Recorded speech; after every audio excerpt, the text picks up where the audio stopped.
Most of you here tonight don't know me from Adam, so let me take a minute and see if I can tell you exactly who I am. First, I need to introduce my wife, Denise. We've been married for 31 years and we have 5 children.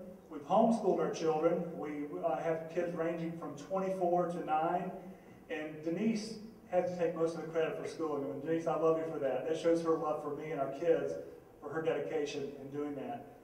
And now back to Adam. And I was serious about that because when I was an 11-year-old kid, I realized that what Adam and Eve did in the Garden of Eden was wrong. Not just wrong, but it was sin. That's what the Bible calls it. I realized that because of what Adam did, according to Romans 5:12, that his sin passed on to all men. And because of that, I was dead spiritually. And if there was no remedy, I would be separated from Christ forever. But fortunately, there was a remedy. And that was in the person of Jesus Christ. And he came, sent by his Father, to be born and live a perfect life, and to die a cruel, horrible death on the cross for me and for you. And I realized also that it has to be an action.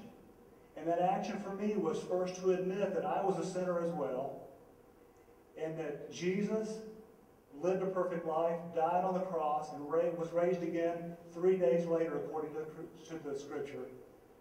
And then confess that first of all I had a need for him and ask forgiveness for my sins. And I've done that.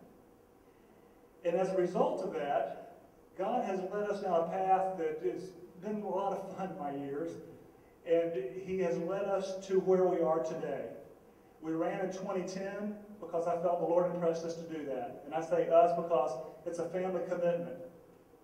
We feel impressed to do it again this year as well.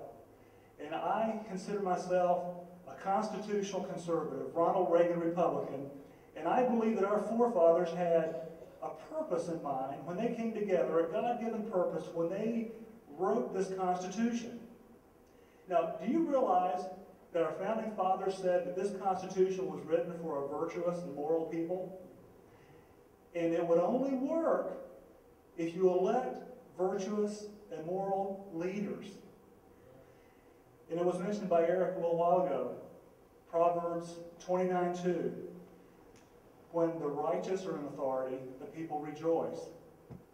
When the wicked, they mourn. Folks, what do we have today? Are we rejoicing? Nope. Now, let me guide you to Exodus and talk about how Moses led the people out of Egypt. And when he did, you know what happened? At first they followed him because they had been in bondage for 400 years. And then they started to complain, "What, Moses, have you done? Brought us out here in the wilderness to die?" And then, of course, God's provided every need they had. And then they would turn back to God for a time. And then they would start complaining again. And then God would provide again. They would turn back and forth. But Moses was hearing all these complaints, and he was making judgments based on all their criticisms and being an arbitrator. His father-in-law Jethro was watching what was happening, and he knew that there were going to be problems for Moses. He took Moses aside and said, I think there's a better plan. I think what you need to do is set the head of the household first. They will take care of the problems within the family. And then divide them into families of 10, and then 50, and 100, and 1,000, and 10,000. And let them take care of their problems at the lowest possible level. Is this ringing a bell to you? Our founding fathers had the wisdom from the Scripture. And that's how the foundations of our government were laid. And folks, we have the same opportunities today as our founding fathers set forth years ago to elect moral and virtuous people. Now, am I telling you that if we elect all believers in Jesus Christ that our problems are going to be over?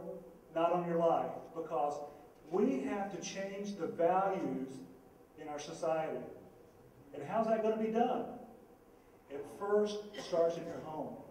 We've got to teach young men to be young men and young ladies to be young ladies. We have to rule with authority.